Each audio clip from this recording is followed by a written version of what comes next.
and memorize all that, and he will be like me, lost. And how do we recapture those people? And I know that is, we don't care about it in the system, we don't care about these students, but who will be left if we don't recapture these people into the canonical system? Because there will be no one left in society, let's say, to carry on all this knowledge if we lose them and we don't recapture them at some point.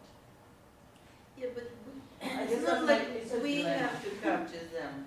I think the material, the content of this wonderful stories or songs have to capture the imagination, not we. It's not personalized, right?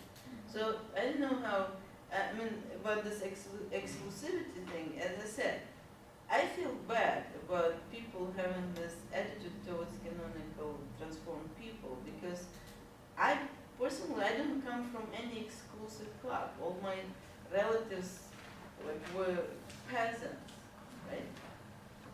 But I was transformed, and then here I am, a global famous person, right? And I feel comfortable about that. So I do not take the exclusivity. I was not born with a silver spoon. All my relatives were peasants, right? But because I studied, because I went to best universities and I studied from the best professors, I can now see that my cousins who still didn't transform, I can talk to them. Like they're full of biases, prejudices, full of hate, full of all kind of negativity about the humankind, just because they were not lucky and they were stuck down the hill, right? I'm talking about my personal family, right? So this exclusivity principle, yes, it is exclusive in the sense that you bother to do the work, right? And if you bother to understand the great ideas, you feel very comfortable talking to people just about everything, right? Because you can go, yeah, I get it, I understand it, it's wonderful, right? So that exclusivity I will take because I work hard for it, right? And not because I'm snobbish or arrogant, just because I worked for it. So why should I take pride in it, in knowing these things, right? Do you see that exclusivity argument? A lot of times people go, she's like, oh, we, professor said, yes, I am, because I work for it. Why didn't you? What did you do during all this time you had in your life, right? Yeah, I guess I feel like they're, like as an educators, and I know that that's, again, going back to the student center, that we try to kind of spark that change and get that change, in the way. Like I can see my daughter, I guess I'm thinking about my daughter and my son when I come to these. My daughter, she's there already. She looks at things and she's like, oh, what happened there? And she memorized Shakespeare and she, looks at about the meaning and all that. And compared to my son at this point when they were at the same age, my son is so way far back. He's just like, okay, can I play the computer? And it's like, just tell me what I need to know. So I can feel that, okay, one has already, I guess, bloom or changed, transformed, and the other one I'm trying to, but I don't know. And I'm sure, and I don't want, and I guess they have to be ready, right? And I just wonder how, and I don't want, I guess there's a dilemma there. This is more a dilemma than anything else than, like how do you spark that change or make that fire, I guess, burn within, let's say. Yeah, it's a dilemma, but you don't do it by writing the books for dummies and telling me what's for the exam and what I need to pass for standard test. In that case, it's a impossible proposition. That's why I argue for changing that whole thing, right? You must change the whole life. You must change your attitudes towards life and education, right? And it's hard. I understand it's hard. I'm not saying it's easy. But what I'm not taking is that this is only reserved for exclusivity. And I'm like, no, people mean in sort of a class system. It's like only for leaders, only for presidents or universities or, all this sort of professors. And I'm like, that's not the case. Everybody is invited into culture. Some people are being transformed by it, but some people still not. But for your son, it's still young. You'll come to him. And I personally think it takes one moment of the goosebumps when you see something, when you feel something so powerful, just it overwhelms you. It's kind of, I mean, I hate to say it, but it's almost a religious experience. You go like, wow. And I'm not religious in that sense, but it's just this experience is something above and beyond personal view. It could be architecture, it could be music piece, it could be book. So once you stumble upon that, then you kind of crave more of this wonderful feeling. You can't live without it. But that's what I think. Or takes one teacher who actually brings this excitement, right? Or take a parent who brings this excitement to you. So that's how we feel. We trick them in, saying, no, just more, dear, just trust me. But the problem is all those people who don't trust the masters. Like, oh, she's subjective. Yes, Erica. I'm thinking my own school time, and I didn't have very like a strong, I really like this subject, or I hate this subject. I didn't have that big difference, but and then all the teachers, some teachers, I can see their passion to the subject. I can see they really like the subject, they really enjoy talking about the subject, and that makes me like that subject, or want to know more subject, or in grade 2, we had to memorize all the times table, not 12, only 1 to 10, but if and the teacher would give us, okay, this week we are memorizing times table for 2 or 5. And then if I cannot say from top to down and also bottom to up, but we have to stay after school and practice and go to see the teacher and then recite. But I could see teacher really wants me to memorize, and because she thinks it's very important.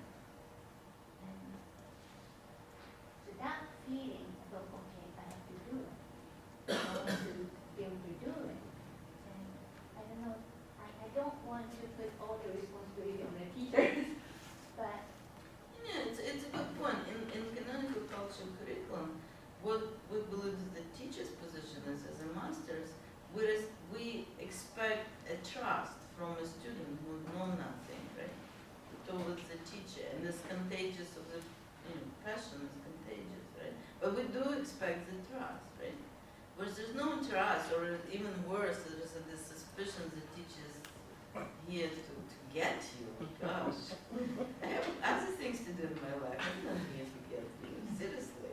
But people kind of feel it. Then you don't have this relationship, which is in canonical education is must, right? So you must trust. I'll be fair and I'll bring you the best quality of the knowledge. Canonical. Okay. Well, Nancy. So when I was reading the text, I kept struggling with it being a way of thinking and believing and learning. But then they wanted to say, well, what is the knowledge? What is that content? And I could never really figure out what the content was. And I didn't want it to be standardized, but then they would talk about, and I talked about how narrow it was because they lacked different cultures within this supposed knowledge that was important to obtain in the canon. And then we were here yesterday and we were talking about different canons. So a Canadian canon, American canon, and I start seeing how I still want to think it's a way of believing and behaving and learning, and not just single content. And I see in different aspects of my life, and I have been exposed to learning, especially in high school, with some teachers who were more specialized in their area and how they taught and how they engaged students to learn. I still struggle with can we be so specific in our own canon? And I start to think about my profession, and I do believe there's a canon in my profession that we connect to, and it's something we struggle with in vocational education, in connecting our students to that professional canon, that professional culture, and we're unsure how to teach it at times and how to assess it, because it seems to me we have to assess everything, and rather than just let it live. So I struggle with that, because I do, when I have been exposed to medical education, I do trust the master, but when we get away from that, there is such distrust in Yeah, that's why I said I feel sorry for you guys. Must be quite uncomfortable to be in a classroom, to always be on the look and it's like, oh, yeah, if I don't smile enough or don't please the teacher. I mean, I hate this teacher's please, it's just so you know. Some canonical, right? It's like, what do you want from me? Read the book. don't come after me, right? But back to what Nancy said in terms of professional canon, I totally agree. You have a profession. It's a Asian profession, right? You didn't create it, and I mean you have a different technology now, right? But the reason people enter in profession, the reason it exists, it's a cultural artifact, right? So how many times you teach your students about the history of your profession with sort of passion, right?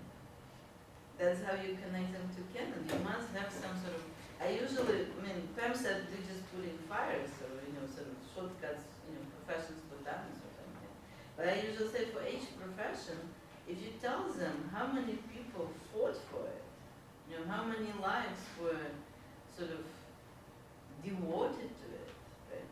It cannot not move them. They go, wow, I'm part of this great tradition. All these people before me doing these wonderful things for humanity, right? This is what I think should move them, not the, how did you say? Can I clarify? How many goosebumps is how to create a business meeting, right? Can I clarify that my point was that perhaps we should not be educating them as if there is a currently a fire? No. I'm just making a practical say. How many goosebumps you get from teaching them shortcuts? No. Yeah, that's the thing, I believe I'm very connected to my profession, and there's models around from, being a beginner to an expert, and the way you think, and the way you act and behave within that, and I see it in the difference between students and those of us that are connected to the canon, and I'm like, how do I get them there, and how do I expose them to that, so that eventually they'll get there, to lifelong learning, and how do you, motivate that to. Yeah, it's not easy because they're coming from different culture Yeah. curriculum, right? Mm-hmm. You kind of like in a different, that's what I told you last time when they say, well, don't get too depressed because you can't do the real thing in that vocational curriculum, right? You can sneak it in, as Jeremy does, right? But for And that's real, what we do. your expectations from the outside stakeholders are different for you. They don't want you to do that. Because they don't have time. They want you to do the shortcuts. Right? Right. That's what I Profession doesn't think. want you to do that, but it's how it's set up. But that's the nature of the curriculum itself. Remember that Pamela has this table for a reason. Even if a teacher has a different expectation, there's other pieces of the table which will fight against you. Right? I'm not saying you cannot change it, but it's like changing the whole system. That's why you struggle. There's like, okay, I can transform them, but how do I assess it? It's like, oh, it's subjective. Gosh, they will accuse me of being subjective. Yeah. I'm like, what's wrong with that? Like, and I mean, all these other things. So, but see, this is like between two cultures conversation, right? What I think is normal and meaningful, you think it's awkward, right? Someone was telling me at the beginning of the class, like, how could you change your syllabus every time, like every day, right? But yeah, that's exactly what I'm doing because I'm running the dialogue, right? And then I have no idea where you guys want to take this class, right? Before I meet you. people sometimes write to me like half a year before the class is saying, what will be my syllabus? I'm like, heck, I don't know who will be in the class. I can't put learning outcomes, right? I'll change them on the spot, but you have to trust me that it's not because I'm absent-minded, it's because I'm very careful in how do I move you to understand. You have no luxury doing that. I do. Yeah. Okay. It's interesting, I just wanted to add one thing, Yeah. this is more personal, but, and baseball related, because my husband is baseball these days with my son, but for the first time, we have a coach who is not a parent, a dad, a mom, and they're young, they're 23, 24, and the head coach, was trained, I know where he went to school, and I know he's trained in economic education, and he is so involved in getting the players to understand the game, and he loves the kids and he coaches them. But at the same time, he's like, that's just not good enough. You know better. You have to know better. You have to make, and it's all about decision making and thinking and on the field. And sometimes it comes across as like, oh, you're yelling at the kids and stuff. But he's like, that's just not good enough. You know better. What do you know about that? And I can see that now coming from his education, because he was motivated to learn and not just do.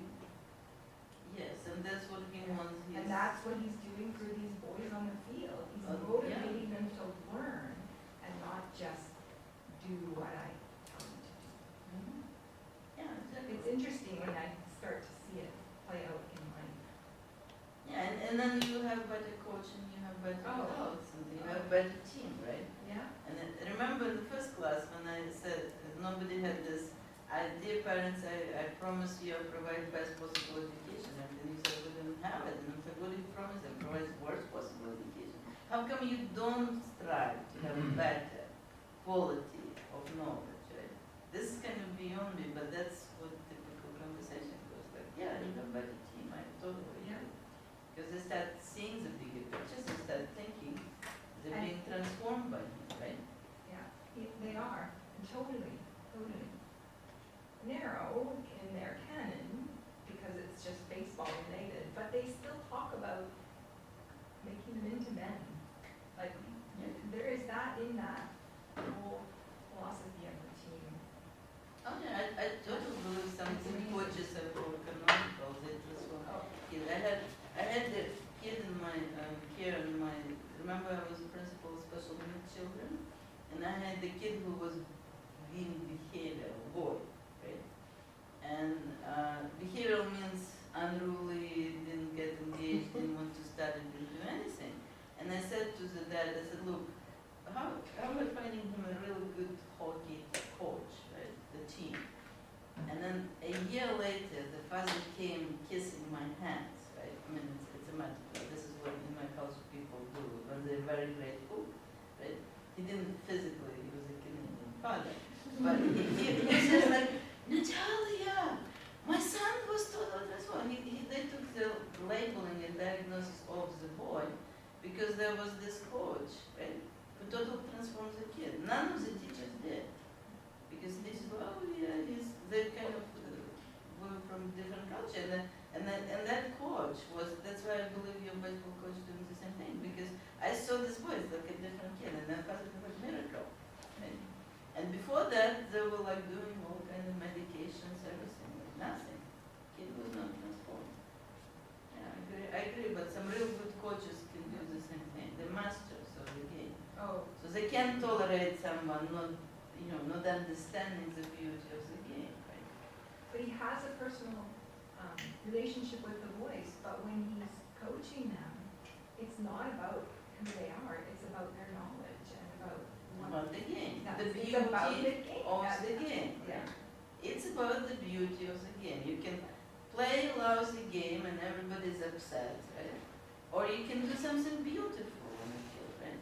And then people go like, oh, goosebumps, like how did we do this miracle, right? Yeah. Can you share where this coach was educated and why you think, He was educated in a private education system in Vancouver, but you can just tell the way he, and I know, I happen to know where he goes, because I know his parents, but, yeah, so he wasn't educated. A private school here. A private school, yeah. Just speaking on what you said about turning the boys into men. So I played baseball my whole life. It's always been my world ever since I was little. It was a religion for me. And what I always tell people my entire life is that what's unique specifically about baseball, more than I think any other sport, is that even though it's a team sport, but it's all about the individual battles. So it's, batter and pitcher. And so there's an unbelievable amount of pressure, like no other sport, and you have all the time as well to actually meditate on it. So you're getting up to the ninth inning, bases loaded, 2 out. And so how do you deal with loss? You strike out there as a little kid. I mean, there's no gray area with that. You have failed. It's 100% you have failed, and how are you going to deal with it? But sometimes equally as difficult is if you get a hit or like a home run in that situation, because you also have to reel that back in. And I think that's even a better lesson that we teach more kids, I think, need to learn, because that's a real life high pressure situation. That anyway, I guess we're going to get into this, which kind of worries me about the whole spirit and mind paradigm. Yeah, we'll get to it in a second. We just need to hear out, people. Yeah, for sure. Okay. Amber? So I came into yesterday's class feeling actually really excited about canonical education, is what my understanding of it was, like these deep philosophical discussions, deep thinking and grappling with issues. And I guess left a little underwhelmed with how it applies to like early childhood education, and that feeling like we are just pouring knowledge in so that, yes, it's a basis for that later thinking, but at the same time, a lot of those things that we're pouring in have to do with like moral lessons and stories that they maybe aren't mature enough or aren't at a level yet to, counter-argue or have any of their own sort of, thoughts about, that they might critique it in some way. That at what point should this sort of be introduced, or at what point is it really relevant and useful? Mm-hmm. Well, that's a good question. It's about the content, right, of the curriculum, and then our chance to spark that fire, right, by introducing the piece. And Amber is right. It's fruitless to introduce, I only have Russian analog of canon. It's fruitless to introduce War and Peace by Tolstoy, great Russian writer, to the kids in the second grade. Clearly, they will not be you should think about this curriculum like crawling the Barnaby Mountain, right? You can't take someone from the bottom in developmental stage, like 6 years old, and pretend that they will understand the theory of structural music theory, right? But there is no way. Like there's a lot of other things they need to know because it can get it, right? So, and it's a special art to create a particular curriculum. And for Russian culture, it's easy because it was tried by generations, which piece of literature will respond to whom. For example, we read Conan Doyle and the Sherlock Holmes, it's probably grade 3, all of our boys and girls are reading it, right? And at that time it became very fascinating to read, right? What is not happening in Canadian other cultures of curriculum, I'll tell you one of the stories. I visit a lot of schools, and I was in Surrey recently, in the Surrey school district, and they try to put forward the best sort of examples for me, right? I'm a professor from SFU. And it was grade 4 children, and they had this, it's called literary circle instruction. So they kind of have a piece of literature, and they designate the roles for students. So you'll be the connector to real life. So your role will be to read this piece with a group and connect to real life. And you will be an illustrator, so you'll draw the picture about this piece, right?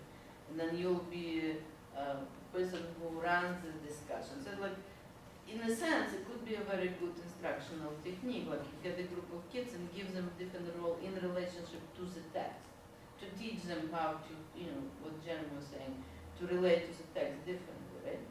But what I was horrified about is there was a group of 4th graders And what the text was like this. First of all, it was like half a page short. In my mind, they already have to read full books, like Sherlock Holmes, right?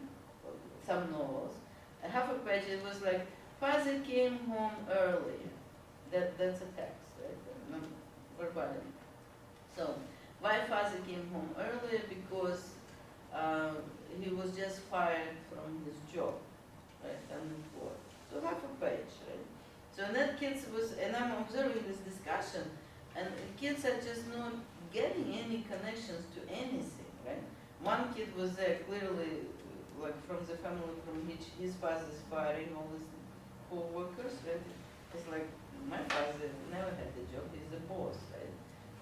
All these things failed because the text they were discussing was neither canonical, no interesting, no exciting, and then the end, because discussion didn't happen, they were supposed to have a discussion about it, right?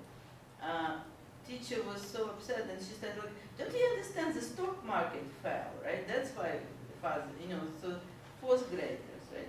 So this is illustration, like, it wasn't canonical at all. It was something to do with maybe this teacher lost some money in the stock, but I had no idea. And I asked her, who chose the text? She said, I did. Like, she had no idea how unexciting, shallow, disconnected to the whatever. But formally, she had this, because it's formal instruction in curriculum, called it to say, connect to real life, it draws a picture, tell me what emotions you feel about the situation. Those kids had no emotions, no connection, nothing, nada, right? And I'm thinking, boy, there could be so many wonderful texts in the literature, right? But they will be so excited, totally not connected to anything with stock market, right? Totally connected with, the Robinson Crusoe, right? The Friday on the island, right? They will learn about stock market later on, but connection to their life is also the dilemma of this curriculum, right? What do you introduce, in which age, so they can capture the imagination? That's a good point, but it's not unthinkable about doing that. And I think you need to spend a little bit more time with that curriculum and briefly illustrate to you with core knowledge and read Dr. Hirsch and the way they teach it. Because it's not just rote memorization pouring into the kid. Trust me, the real canonical teacher cannot do it. Canonical teacher connect things. Like, I was trying to illustrate to you yesterday, right? Connects things. And saying this fascination, relationship, and the history and time, people, human emotions, all together comes into every of this lesson, right? Yeah, it was actually one of those, like, looking at some of the nursery rhymes and the moral lessons that underlie some of those nursery rhymes that made me think about that. Like, one of them that's in there is really all about, we can't be late, like, be on time for stuff was really the lesson. And, is it just because when they're at that age, that's an important social lesson we want them to know, so we're just telling them that because they're not really ready to question, well, is it really important to not be late? What's going to happen if we are late? Is it a big deal, like that sort of thing, that they just sort of accept the moral lessons that are in those stories? Yeah. Oh, that's part of it. That's part of the canonical insistence. And once you've been transformed by canon all the way up, right? You become a leader, moral, ethical leader of society, right? Because you cannot now succumb to do something immoral, right? Because you've been through, you know how much harm it's done, for example. Right? But you start, of course, developmentally, you start from some rhymes, and then you go all the way there, right? Does that make sense? It's not like the curriculum I showed you, and teacher, at some point, teacher can choose what exactly speaks to teacher and what student will relate to, right? And which age. It's not like memorize this or die and I'll test you on that, okay? That's not the idea of canonical. It just, this curriculum put together help people in a culture in which canonical education is not prevalent. So mainly the theory, how do we extract the meaning and how do we represent it symbolically? It's a theory of how where the meaning comes from when you look at something, you read something, or there's some pictograms or something, right? And people look at the same object, but they extract and understand and interpret total different meaning of it. And it's a very, very complicated theory, but she does it in sort of in this funny manner, which I try to illustrate to you that, for example, one of the principles is that without the context, right, you can't extract the meaning of anything, right? Remember, Scott was telling us the story yesterday when he went to village and was a little, whatever, looking like a pipe sticking or something, Yeah. right? Yeah, And people would pass it by because without the context to understand that it was an athlon for measurement, right? They just couldn't understand what this object means, right? That's kind of example of one of the examples that without the semiotic theories claim that without the context you cannot understand anything. And the reason I like it because I think she illustrates purely to me is that without knowing all that stuff which links the words that we feed into the children, right, to memorize, what we do, we at the very minimum we create a context for them, right?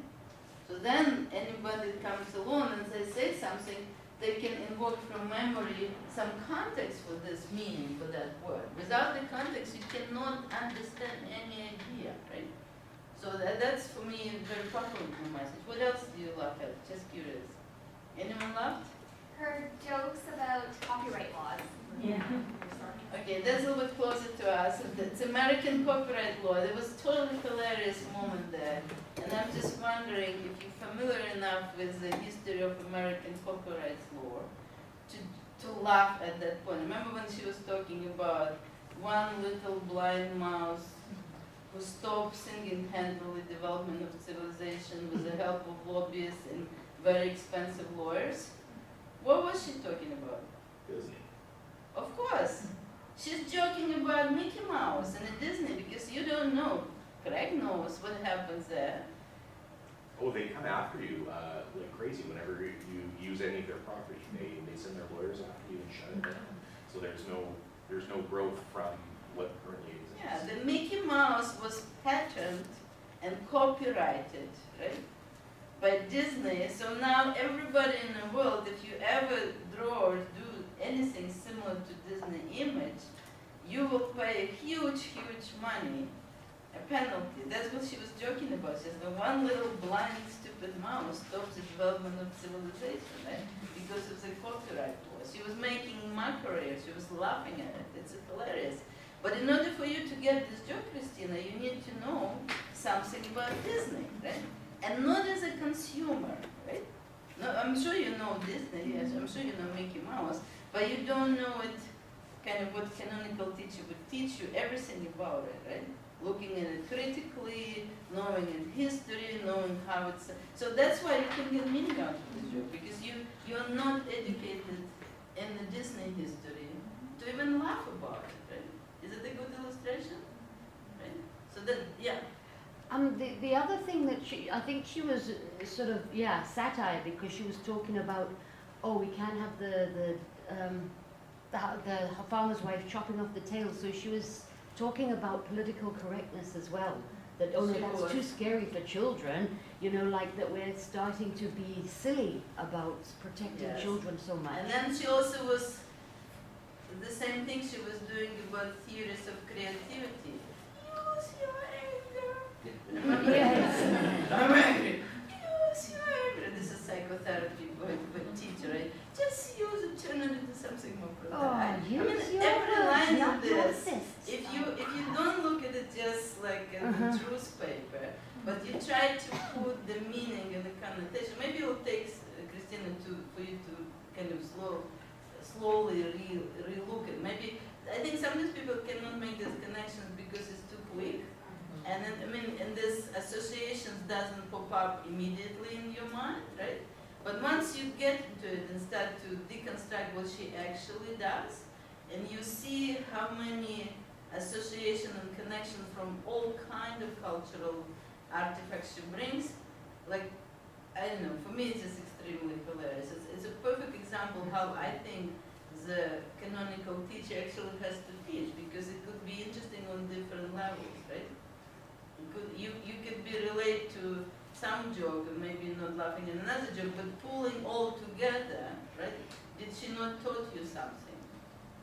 And it's all Jeremy's fault because he was like, right, Jeremy? Did you like it?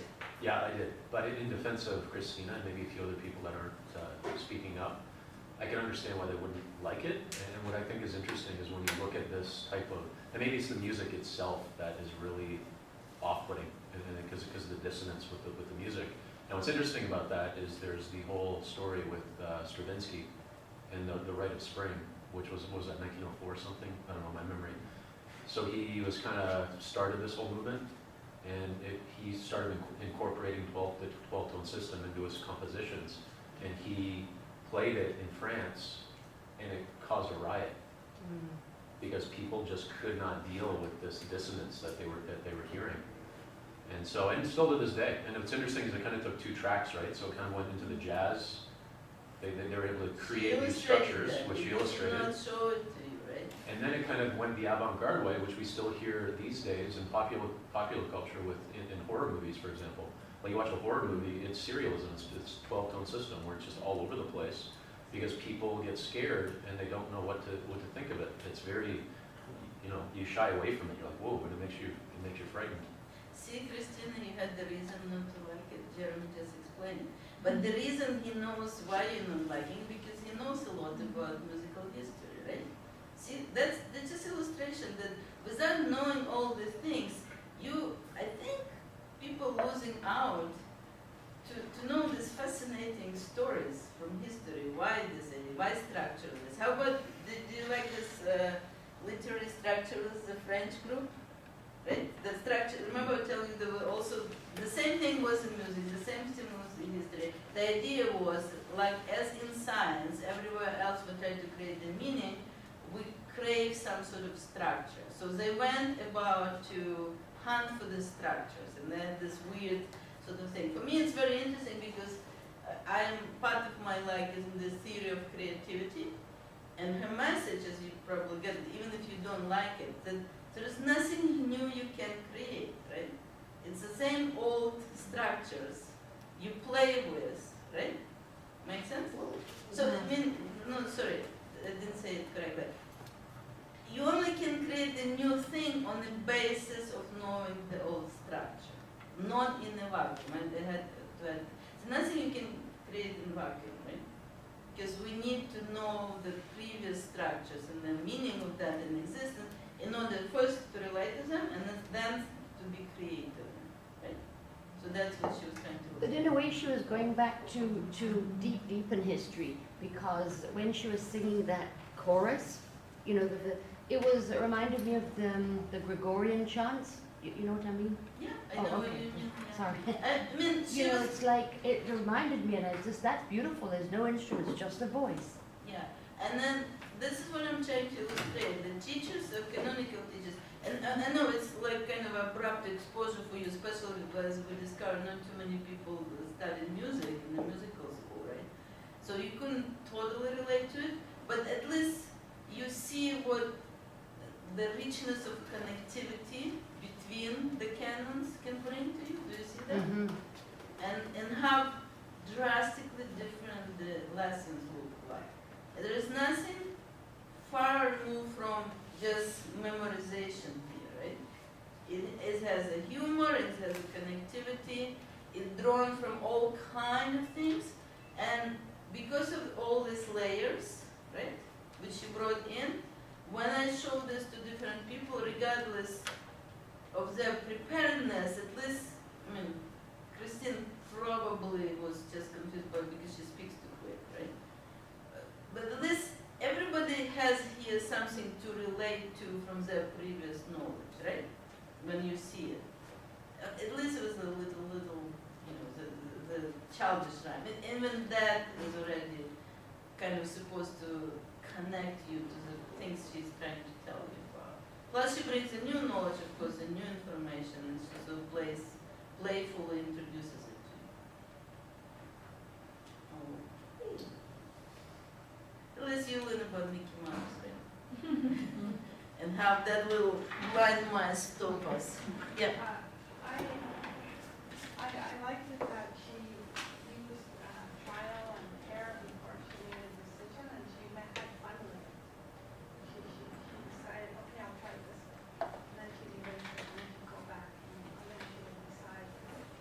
Yeah. Even in her voice, she had fun with it. Well, her name is V Hart. It's on the screen somewhere. And if you ever want to have fun with teaching your kids mathematics, and I'm not talking like school math, just Pythagoras theorem. Or she has a hilarious one for who was a Pythagore. I should probably show you that one, but just because we're talking about the alternative. So she has all these bits and pieces about math and how she connects it to the history and to the music. It's just totally fascinating. She's genius, and she's one of the canonical geniuses. So have fun with it next time you see it. Maybe you can slow down and kind of see the connection. Sometimes you need to learn something about this piece to understand that she's hilarious, right? But that's sort of my hero. And one. I'm collecting these little pieces for canonical just to see they exist in cultures, they exist in your cultures. So people don't have access to it. People don't go to look for it, right? People settle for boring, whatever. I don't know what to say. Vocational? No, I didn't say that. I really didn't. So now, turning the table and moving to our next cultural curriculum. I'm trying to do things. Okay, raise your hand, but don't be afraid. As you know, canonical teaching doesn't hold any gravity here. If you like this cultural curriculum or not, but raise your hand if you like that cultural curriculum, and you'll be on my panel of experts talking about it. Okay, you 3, 4, 5, come here. Oh, 6, okay. Everybody who raised their hand, please come here. And please, I'll just physically change the environment. I'm sitting here, and you will be telling us about this cultural curriculum, okay?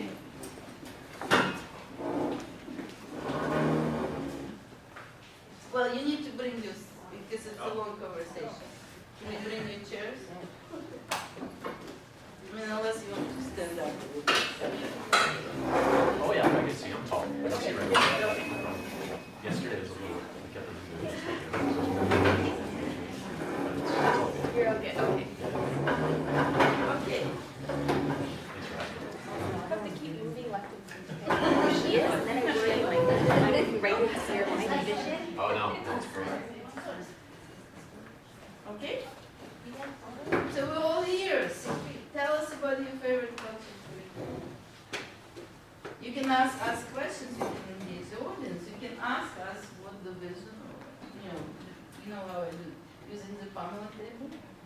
But you should also ask each other and talk to each other and we will ask you questions.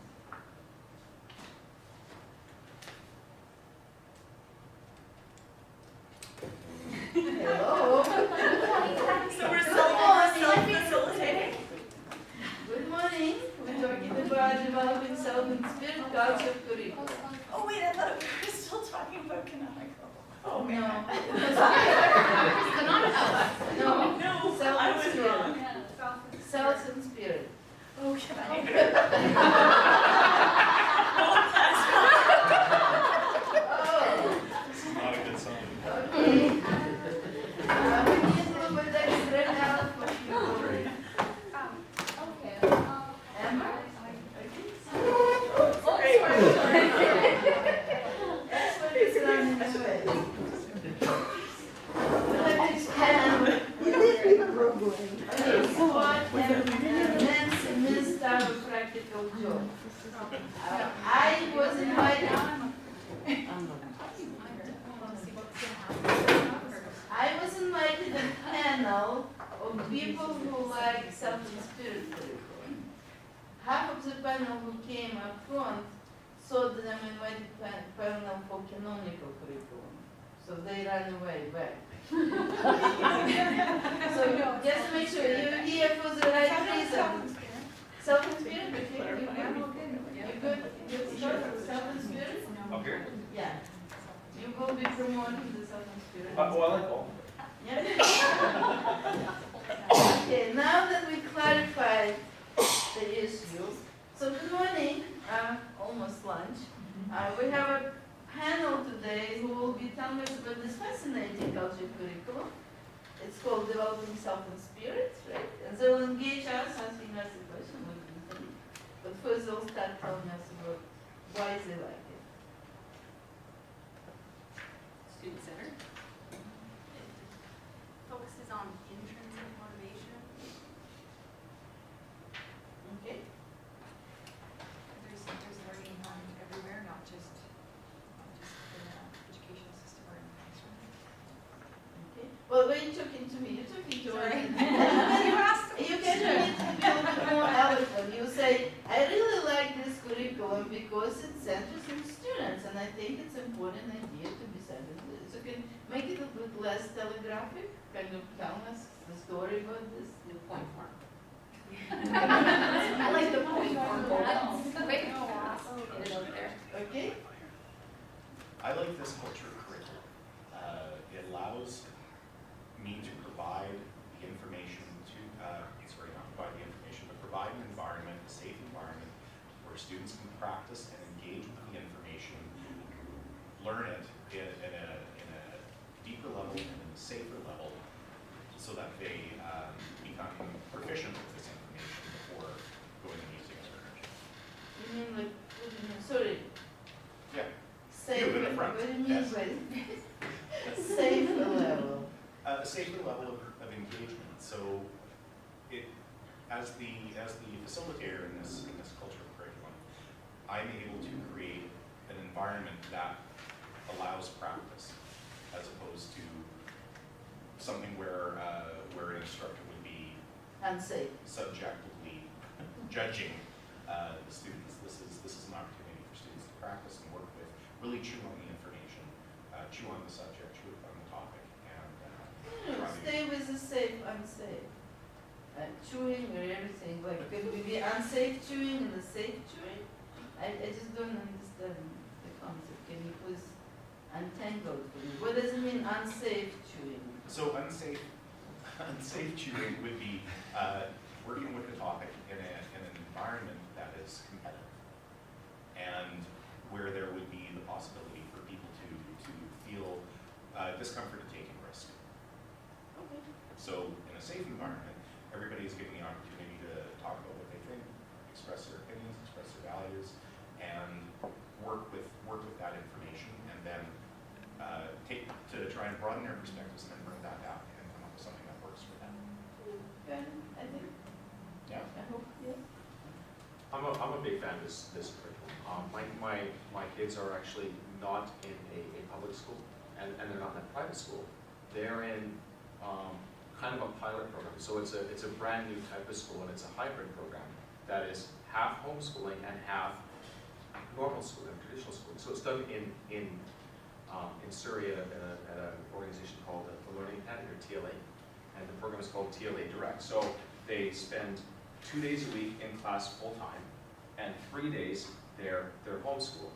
So my second son has ADD. So it's not the hyperactive one. It's like the Winnie the Pooh scenario.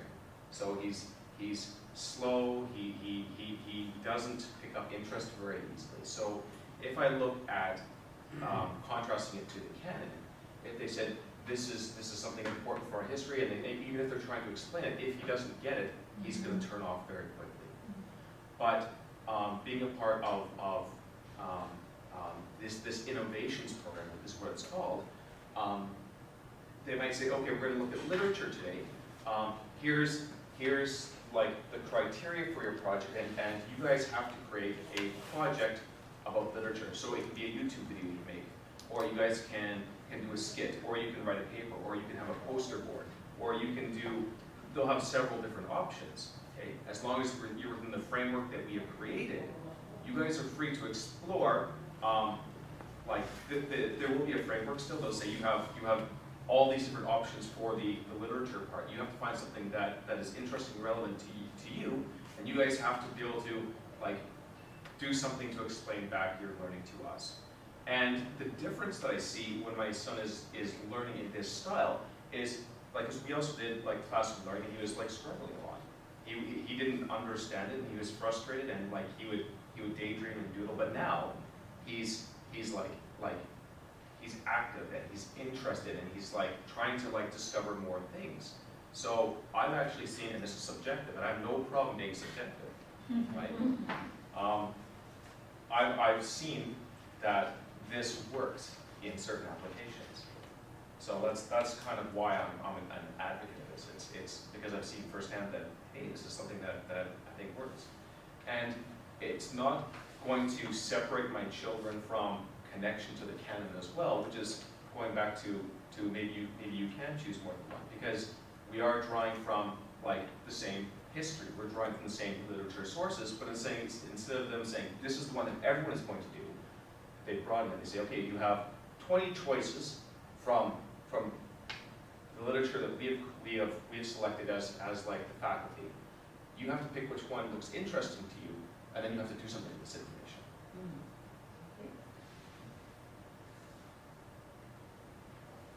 I like this spirit, this cultural curriculum that we're talking about, what has to do with the spiritual, what is that, the other word, of developing the spirit, this self and spirit, in a sense that it focuses on nurturing the learner, and it helps them to engage into, in a ways, real factual things that they're going to move into becoming a healthy, or I don't know if I should say healthy, or becoming part of a society member that's going to be productive in a way that they're going to be able to just lead a good life, in a sense. Okay. Welcome. Yes, the part I like about was, if I understand correctly, it allows students to take time to be ready to learn something, to gain a skill or to learn something, because we do have certain stages of life, development of life, but not everyone goes through the same way, and this seems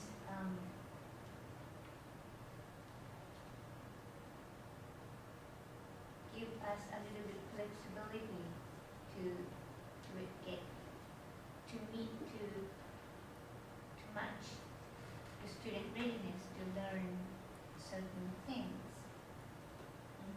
and not okay if we have to go in the same way, same speed.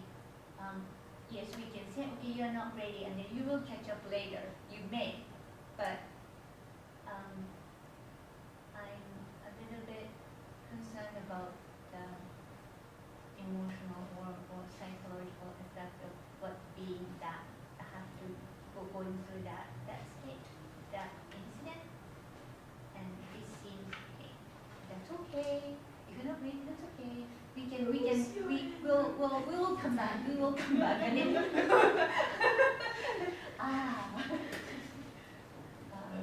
Okay, yeah, that's a lot of flexibility, lots. It doesn't mean you don't have to learn. It doesn't mean you can pass this if you're not ready, but you will learn, but not maybe not. Yeah, in this culture curriculum, you pretty much can say, choice is yours, you don't have to learn if you don't want to. That's one of the ideas, as I said, there's lots of flexibility in curriculum choices, and the student is choosing. Okay, so we don't know about history. Do we know any examples, famous names attached to history of this curriculum? Can you tell us something about it? I hope we want to know. I mean, we learned from the panels, it seems to make sense. The only name I remember was with the Alexander Neal. Okay, Summerhill School father, grandfather, the one who created one. Mulder?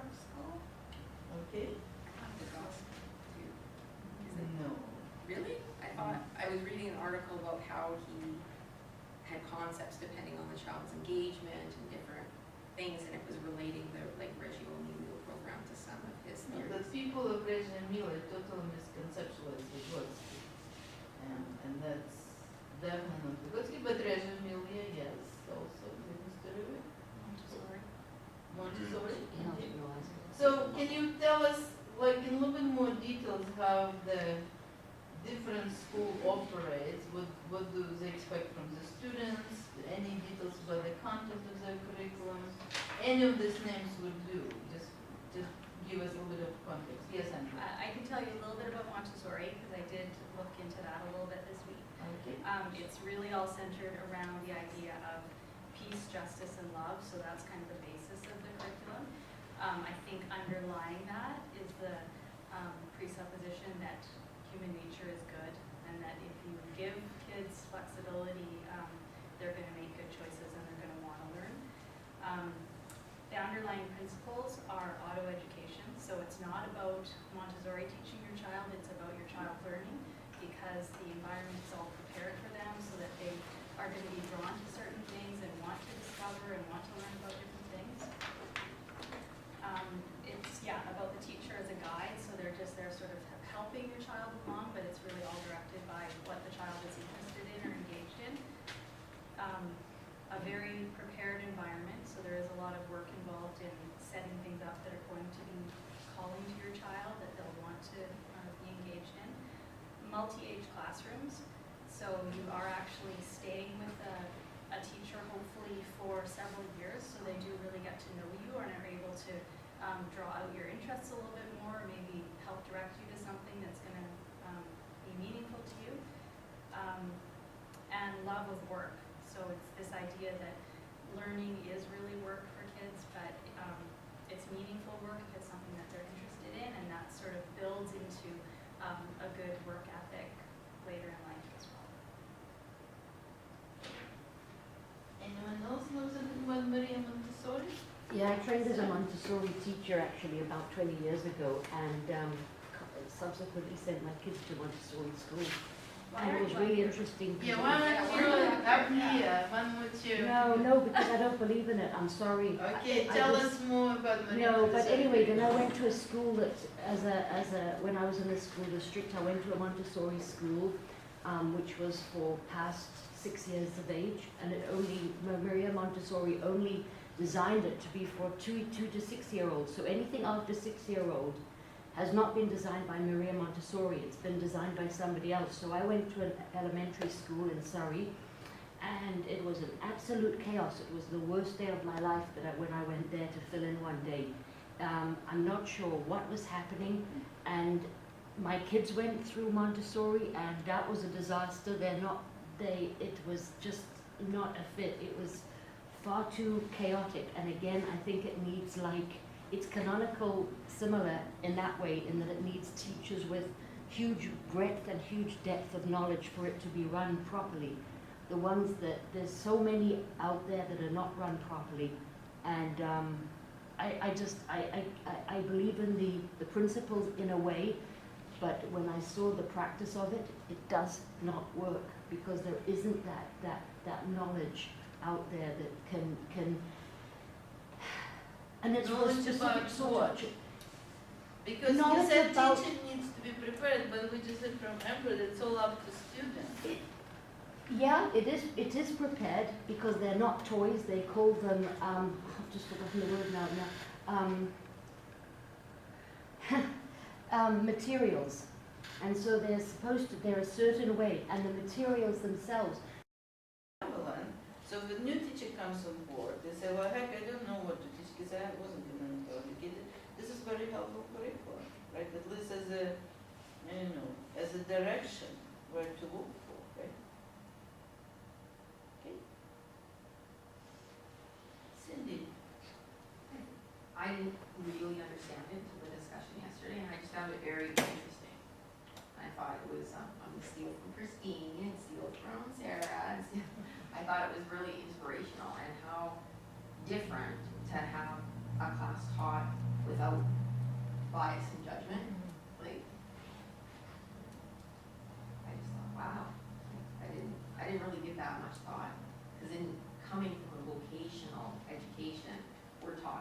very, I don't know, I feel like non-judgmental. Like, we fear, I mean, I don't know about the rest of you, we fear the appeal. We fear the appeal. We have to teach them all exactly the same, regardless of what culture, what trade, wherever you come from. You're all exactly the same, but yet we still have to be, oh, you had a fight with your boyfriend last night. Oh, sweetheart, it's okay. Come give me a hug. And just, you're fine. Just leave class today. But then I still have to mark them at the same level. Like, I feel it's very contradictory in It is. my vocational That's education. exactly what I'm asking you. How could you survive in this profession? Because I couldn't. I would not be able to do that. No, and I'm just like, how awesome to be able to just say, if I didn't motivate you, there's the door. You paid for the course, I'm getting paid. Good luck to you. And I thought, wow, because I've never, like, I've always been taught in a more vocational institution. I thought, well, how much have I been robbed? Or not even robbed, because I feel like in the canonical education, and I think it was Jeremy that said, or it might have been Christine, where if you have this education behind you, how irrelevant would my vocational education be? Because you have that information. Could you not go and learn this trade? Could you not go and learn this skill? Like, saying like a lot, so you know I'm not from a canonical education. I just thought it was really inspirational. Yeah, and that's the thing. I mean, I taught enough in different cultures in different countries to understand that not everybody comes to me as a canonical student. Right? So, but that was my surprise, because I believe student has to come to me as a student, ready to be a student, right? And not like, oh, I fight with my boyfriend. Like, that's not a student. You go find yourself a psychotherapist and cry to them, right? They get you money for your crying. Like I have. But in vocational education, we have to pull them through. We pull them through. The course is ended. Oh, well, you can't fail. You can't. It's just not. You'll appeal it. The dean will come, and I'll get in trouble. Okay, I will work after hours. I will come in on a Saturday. Oh, you couldn't make it today because you slept in? No problem. I'll wait 6 more hours until you can make it downtown. You kidding? No. Other people's vocational, is that not, like, we're working, our course ended next week. I'm pulling them through like teeth, and Heidi's coming in too to try and, the one that just, I didn't feel like showing up to school. Even though we have an attendance policy, the dean will side with me and I'll, But see, this sounds wonderful.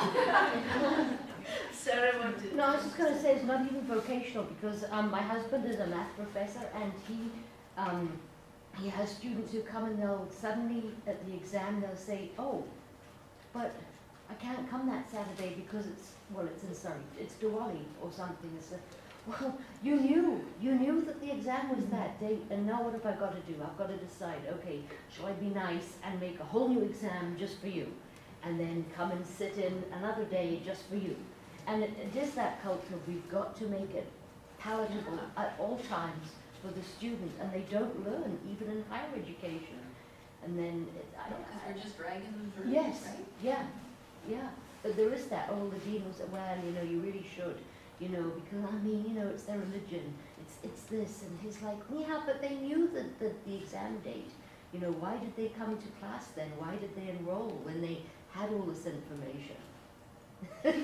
So it's don't worry, it goes beyond vocational even. It's Emily, you strike some work.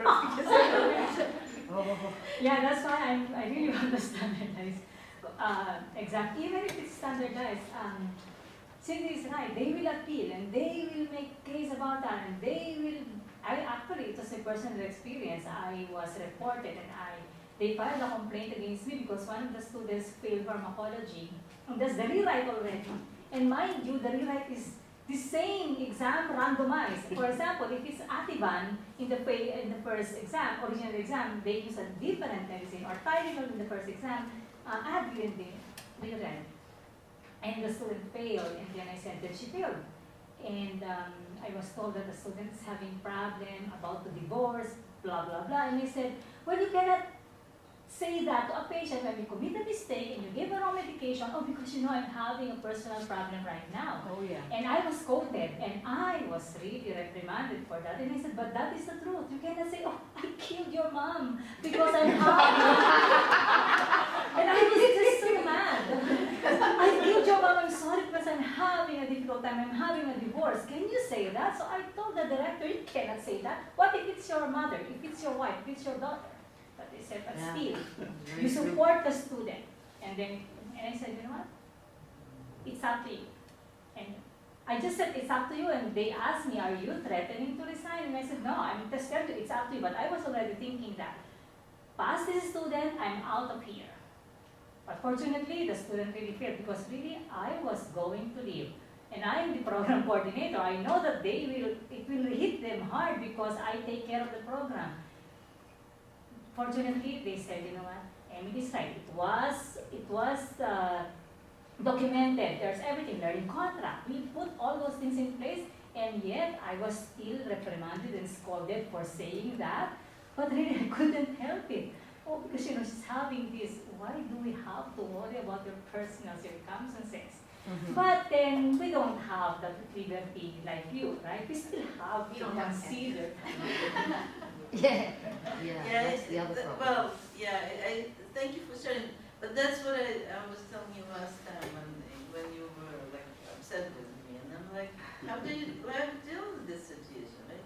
If students are not ready as a student, right, to come to you to learn, and I sympathize with all the personal problems. Remember, I was a psychologist, and I mean I don't practice anymore. But I know it's a different type of practice. As an instructors, you're under no obligation to be psychotherapists. Actually, if you take this role, you do disservice to people. And who told you that you can do it? Like, who in the world told you that you can run the psychotherapy session for students? You can't, trust me. You can do a lot of disservice. But then it comes back to subjectivity, because then you know their personal life and their problems, because they come to you during your office hours, whatever, and have told you these things, and then they got a low mark, but I know that they need this better mark to go to the next college.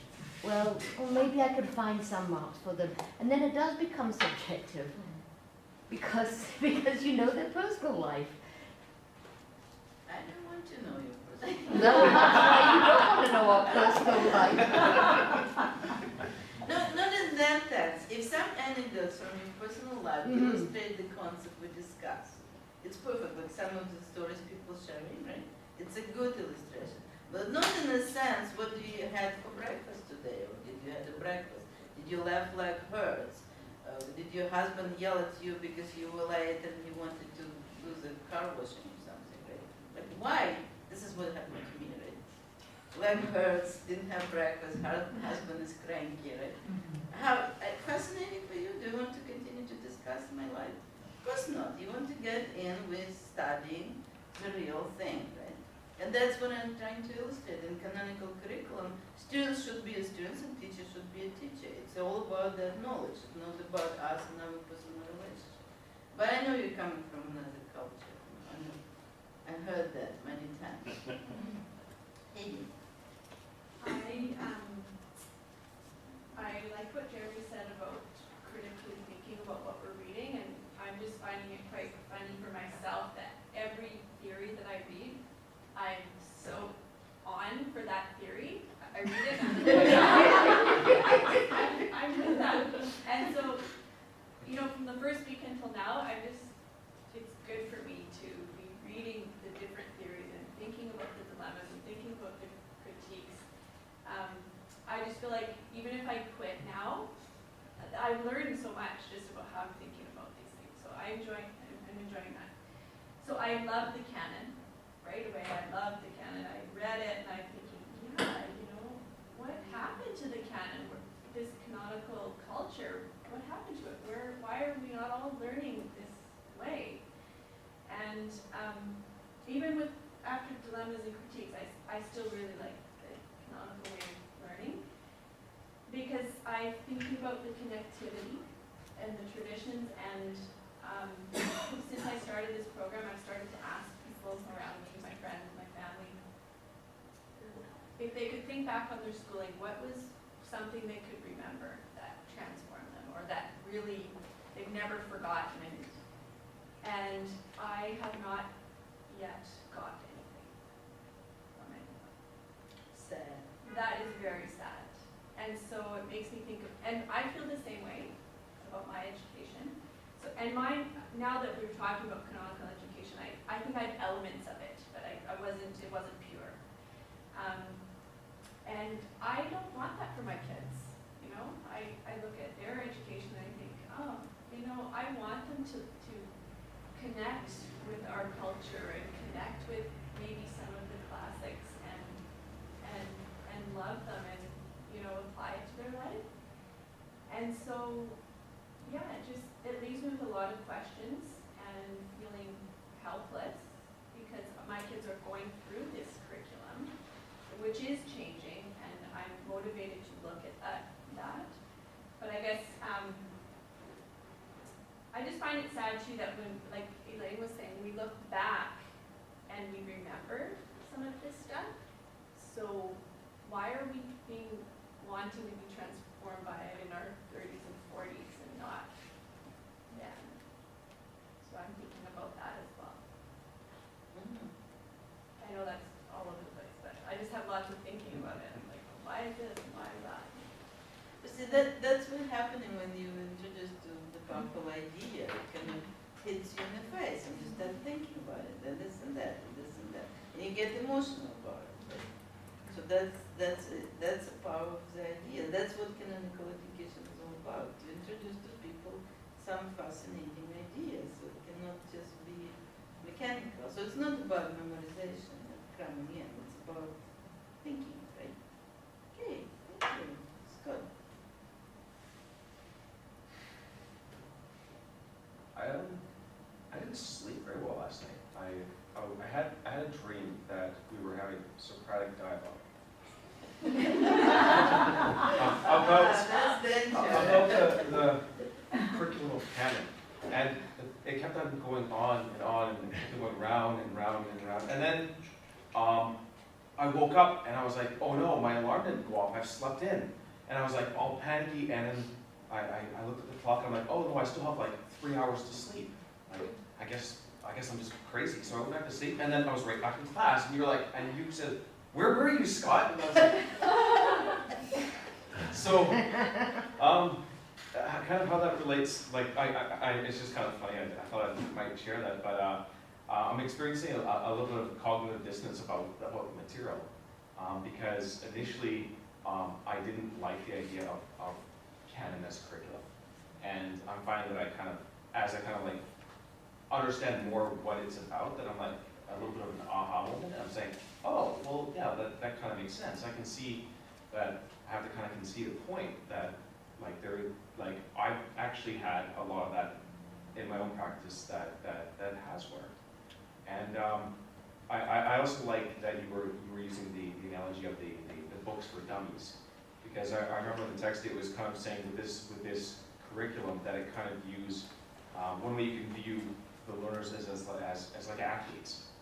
So if you have an athlete and he's just taking like a shortcut, he's just using the for dummies method to try to win like a marathon, like what's the result going to be? Yeah, it doesn't work, right? You can't do it. Yeah, that's an analogy we didn't mention.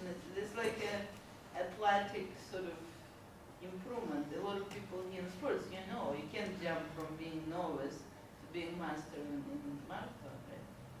There's no jumps, there's no hoops, there's no shortcuts, there's no books for dummies. They're just books with great ideas, but not for dummies. Yeah. I also, like Heidi kind of said something that I was thinking about too. It's like, it seems with every curriculum that we're reading, I'm like, oh yeah, that's kind of a nice idea. And then the next one, I'm like, oh wait, 11 words too. So I'm afraid that like the next one and the next one and the next one, I'll be like, oh yeah, that's a great idea too. So I need to kind of figure out. Yeah, I wanted to comment about that too. It's, how to explain. We're quite a persuasive bunch, right? The scholars and professors. And the reason we are, because we spent so many years trying to put this thing together and, persuade the other people. And the reason you, as a novices coming to the field, you see the power of these ideas, and it's in itself, it's attractive, right? But the next step for you would be then to ask yourself, so where do I actually stand, right? It's the next step. You're not there yet because this is only the second culture curriculum you've been introduced to, right? So, and it's okay to be attracted to some good text, right, or some good ideas. It's nothing wrong with it. But you can't just be promiscuous all your life towards it. At some point, I mean, yeah, when you're youngsters, that's fine, but then you kind of have to settle, right? You kind of have to commit to some ideas which then will run your life, right? So then, but you're not there yet in terms of curriculum, because we need to have a little more conversation about other types of curriculum, and then you'll see, right? Why do we have to settle? Because you cannot, according to Kieran Egan, run incompatible ideas successfully in one curriculum, right? The more you do one, the less you're capable of doing another. The more you do standardized testing, the less Socratic dialogue will be in your classroom. Because people will keep asking, don't ask me difficult questions, tell me, well, this question will be on the test, or not, right? Incompatibility will kill your attempts to do everything simultaneously. So that's why I said at some point at the end of the semester, you would have to write a paper, right? About what you believe the best curriculum will be for you. Right?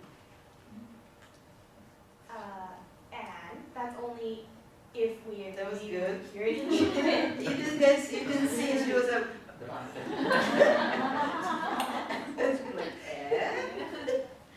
But, I'll do it again. That's only if we agree that with Kieran Egan. yes. So if we don't, then would it mean that I can continue to be promiscuous with my curriculum? Yes, you can. But you have to prove it, that promiscuity in the curriculum is a good thing, right? Sounds very hard to do. Well, you have to support your argument somehow. Kieran supported his arguments, right? And now you can, as was said yesterday, we can see a little bit more clear why he was keen on talking about incompatibilities.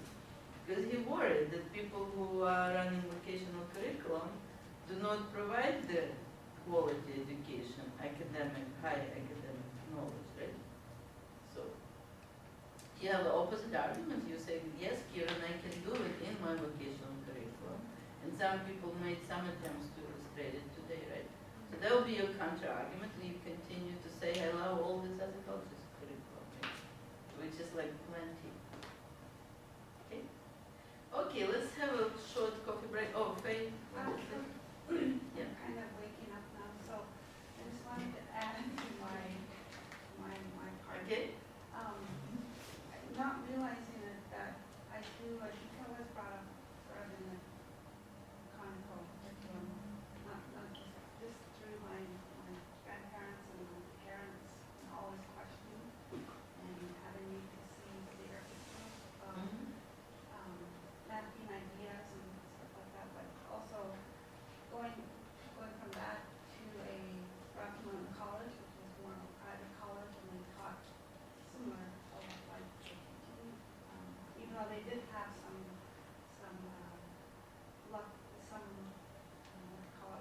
rote learning where you had to do accounting and do other kind of stuff like that. That was really boring. But just having to express your ideas, not just fluently but on paper, and then kind of opened the door for me. But going from, I always wanted, where did I pick this up and how to deal with teach Aboriginal adult learners? Because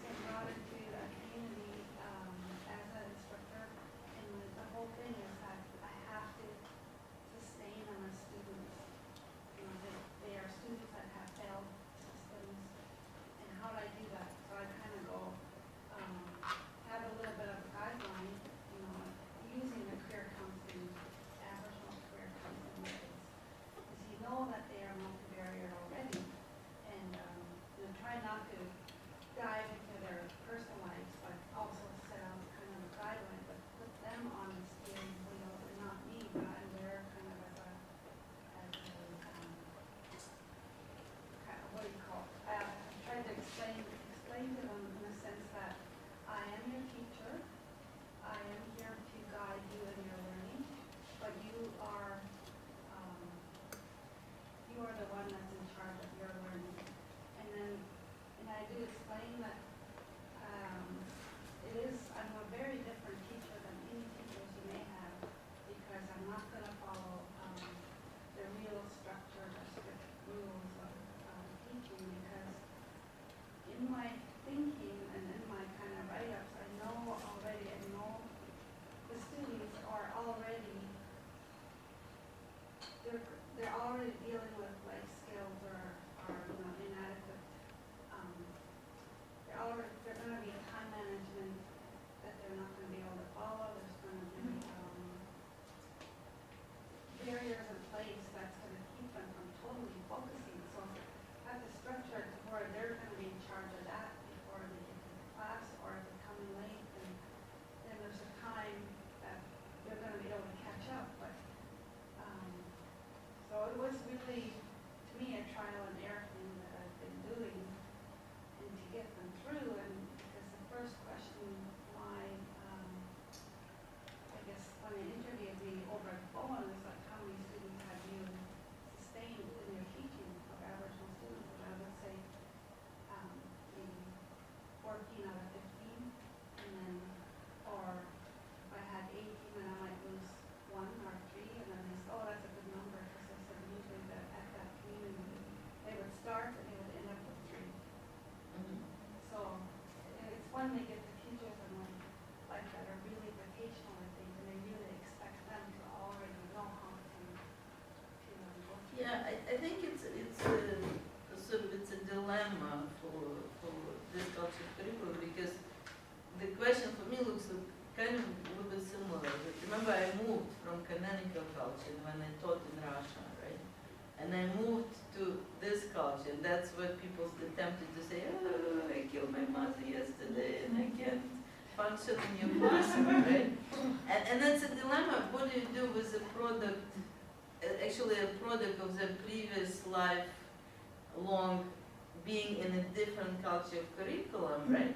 And how do you overcome this misunderstanding about our roles, my role as a teacher and your role as a student, right? So that's what you're dealing with. So somehow you have to do it. You have to explain to people, because they will misinterpret what's happening in the classroom, right? They will mistake you for a mother or a girlfriend or a therapist or whatever, right? And that's a big mistake, because I honestly don't care. And but that's because you deal with you realize that people coming from different cultures and curriculums have previous experiences. This is how Emily and Sarah was like, oh, you're subjective. I'm like, sure, I'm proud to be subjective, right? Right? So until you clarify what they mean and why they're afraid of my subjectivity, right? And I explain why this shouldn't be. Until that conversation happening, nothing happening, because people come with the presuppositions, which, as you read, some of you read Kieran Egan article, your presuppositions are thinking for you. You stop thinking, you just assume subjectivity is a bad thing, right? Create intimate relationship with your students. That's the only way you can motivate them. Like heck. Right? What happens if you do that? Burnout, right? Yeah. And I usually joke about it. I think I already joked about it. So like my mom, my dad, my husband, my son, right? 2 of my dogs recently, I care about emotionally. And one person was trying to get into my emotional care, and I'm not sure about him, not yet, right? 7. The rest of the world is not in my emotional, intimate relationship care. I have no resources for them, right? I can't. So how do you think you can jump into my sphere of emotional care? I can't. I'll burn down. If I start, everybody has a horrific life. Of course, I know. It's all horrible, right? All your problems and all this stuff, right? It's like, I sympathize, but only theoretically, right? Make sense? I can't, because if I start kind of getting into my emotionals, I will do the service to the 7 people which I just nominated, including 2 of my beloved dogs, which I recently adopted. Because my friend's mother died, and I foolishly never had the dogs. I told you the story. I foolishly decided that I could be a proud owner of 2 little middle-aged dogs, Chihuahua and a Terrier, right? Because my friend travels a lot, and he's smart, because I can tell him my mom died, and there's dogs in foster care, and I was like, no, I'll take them. I did. New life. I love them now. It was 9 months ago when I did it, so. Coffee break.